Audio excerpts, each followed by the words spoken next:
He utterly hated Lee Marvin. Now we know the reason why. Bob Keeshan, best known for his iconic role as Captain Kangaroo, was a beloved American television personality and children's advocate who left an indelible mark on the landscape of children's programming. Born on June 27, 1927, in Lynbrook, New York, Keeshan's career in television spanned more than 5 decades, during which he became a pioneer of educational and entertaining content for children. His commitment to nurturing and educating young minds was evident in every aspect of his work, making him a revered figure in American culture. His gentle demeanor, thoughtful approach, and innovative ideas helped create programming that encouraged creativity, curiosity, and kindness among generations of viewers. Bob Keeshan grew up in a modest household, the son of an Irish-American family, where he developed an early passion for storytelling and radio. His childhood in suburban Long Island was shaped by the values of the time: family, education, and community service. Keeshan enlisted in the United States Marine Corps Reserve during World War II but did not see combat, as the war ended before he could be deployed overseas. After returning home, Keeshan attended Fordham University, where his interest in media deepened, leading him to pursue a career in the burgeoning field of television, which was in its infancy at the time. Keeshan's first major break came in 1948 when he was hired as a page for NBC, which introduced him to the world of television production. Shortly after, he found work as a production assistant on the early children's show Howdy Doody.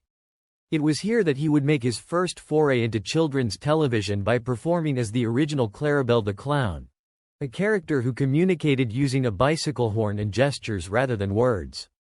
Although he would eventually leave Howdy Doody, the experience provided Keeshan with invaluable insight into children's entertainment and ignited his passion for creating content that was not only entertaining but also meaningful for young viewers.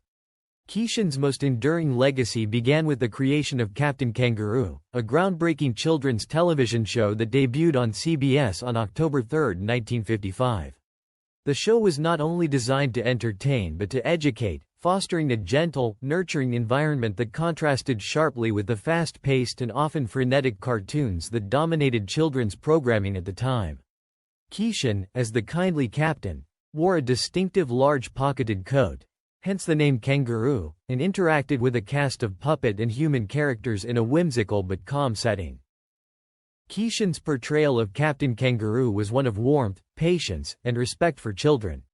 He believed that television should be used as a positive influence in children's lives and that it could play a role in teaching important life lessons. The show featured gentle storytelling, lessons on manners and morality, and simple humor that resonated deeply with young viewers. Unlike many other shows of the era, which relied on slapstick or flashy animation, Captain Kangaroo maintained a slow, deliberate pace, allowing children to absorb the material and engage their imaginations. Over the years, Captain Kangaroo became a staple of American television, airing for nearly 30 years until its final episode in 1984. The show earned numerous awards, including 6 Emmy Awards and 3 Peabody Awards.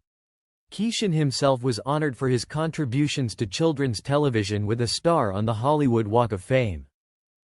Beyond his role as Captain Kangaroo, Keeshan was an outspoken advocate for children's education and responsible media. He believed strongly that children's programming had a duty to provide more than mere entertainment. It had to contribute to the moral and intellectual growth of its audience. Throughout his career, Keeshan pushed for more thoughtful and educational content in children's television, often speaking out against the commercialization of children's programming and the growing influence of violent and fast-paced cartoons. He criticized shows that pandered to children's short attention spans or promoted materialism, instead advocating for programming that nurtured empathy, imagination, and a sense of community. Keeshan's dedication to children's advocacy extended beyond television. He frequently gave lectures on child development and the importance of early education. He also testified before Congress on matters related to children's television programming and wrote several books, including Growing Up Happy and Good Morning, Captain, where he shared his insights on parenting, child psychology, and the impact of television on young minds. He consistently called for the need to protect children from the negative influences of media and worked closely with educational and parent advocacy groups to promote healthier alternatives. In his personal life, Bob Keeshan was known to be as compassionate and gentle as his on-screen persona. He was deeply committed to his family, married to his wife Anne Jean Laurie for over 40 years until her death in 1990. Together, they raised 3 children. Keeshan led a private life, staying largely out of the public spotlight when not working on Captain Kangaroo or involved in his advocacy efforts. Bob Keeshan, best known for his role as the beloved children's television character Captain Kangaroo, was often viewed as the epitome of kindness, gentleness, and patience. His demeanor on and off-screen seemed to align with the warm, fatherly figure that millions of children grew to love. However, behind this gentle facade, there was one person in particular who stirred in him deep feelings of animosity: Lee Marvin, the tough guy actor famous for his roles in war and action films such as The Dirty Dozen and The Big Red One. The animosity between these two larger-than-life figures in American television and film seemed incongruous to their public images, but when the reasons for this hatred came to light, it became clearer why these two men, with such divergent personalities, clashed so bitterly. At first glance, Bob Keeshan and Lee Marvin seemed to come from vastly different worlds, and their respective public personas only reinforced this perception. Keeshan was the embodiment of calm and nurturing entertainment. As Captain Kangaroo, he cultivated an environment of safety, learning, and wholesome fun for young children.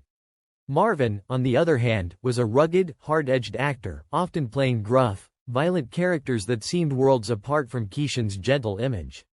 However, their paths crossed during their shared experience in the military, where the seeds of their animosity were planted. Both Keeshan and Marvin served in the U.S. Marine Corps during World War II, but their experiences and the way they carried themselves after the war were vastly different. Marvin was known for his larger-than-life bravado, often embellishing his military service and painting himself as a war hero in Hollywood circles. Marvin did see combat and was indeed wounded during the Battle of Saipan, but he was prone to exaggeration, which rubbed some of his fellow veterans, including Keeshan, the wrong way. Keeshan, by contrast, served in a non-combat role as a military clerk, a fact he was always open about. He never claimed to be a war hero and held a strong sense of humility and respect for those who did fight on the front lines. For Keeshan, Marvin's exaggerated war stories and self-promotion seemed disrespectful to the real sacrifices made by countless soldiers who never returned home.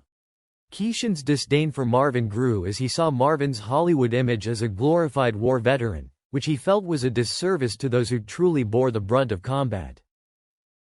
Moreover, Keeshan's hatred for Marvin was likely rooted in deeper personal and philosophical differences. Keeshan, a man who dedicated his life to nurturing the emotional and moral development of children through television, valued empathy, kindness, and integrity. In contrast, Marvin's public persona often celebrated violence and machismo, both in his acting roles and in his personal stories. The contrast between Keeshan's gentle educational programming and Marvin's glorification of wartime violence could not have been starker, and it is easy to see how Keeshan might have viewed Marvin as embodying values that were antithetical to everything he stood for. Additionally, Marvin's sometimes brash and aggressive personality likely clashed with Keeshan's more reserved and thoughtful nature. While Marvin enjoyed playing up his tough guy image, Keeshan found such behavior distasteful. This personal incompatibility between the two men, coupled with their conflicting worldviews, likely fueled the intensity of Keeshan's hatred. Keeshan's quiet dignity and Marvin's braggadocio were like oil and water, and their personalities simply could not coexist peacefully. In the end, the animosity that Bob Keeshan harbored for Lee Marvin was not merely a superficial dislike, but rather a reflection of deep moral and philosophical differences. Keeshan, with his humble service during the war and his post-war dedication to the education and emotional well-being of children, could not abide by Marvin's self-aggrandizing war stories and the violence that defined his public image. To Keeshan, Marvin represented the glorification of a violent, aggressive masculinity that stood in stark contrast to the values of empathy, kindness, and humility that Keeshan worked so hard to instill in the millions of children who watched Captain Kangaroo. Thus, the hatred Keeshan felt for Marvin was not just personal, but ideological, rooted in a profound disagreement over what kind of man was worthy of admiration and emulation. As I remember the interview, Lee called him a bad-ass Marine. The reason Bob wore long-sleeve clothing is he did not want children to see his tattoos. He was concerned it would influence them into getting them. A life full of helping children makes him more of a hero than a war ever could. Bob Keeshan passed away on January 23, 2004, at the age of 76. Upon his death, tributes poured in from fans, colleagues, and child development experts, all of whom recognized the profound influence he had on generations of children. His legacy continues to live on, not just in the reruns of Captain Kangaroo, but in the values he championed throughout his life.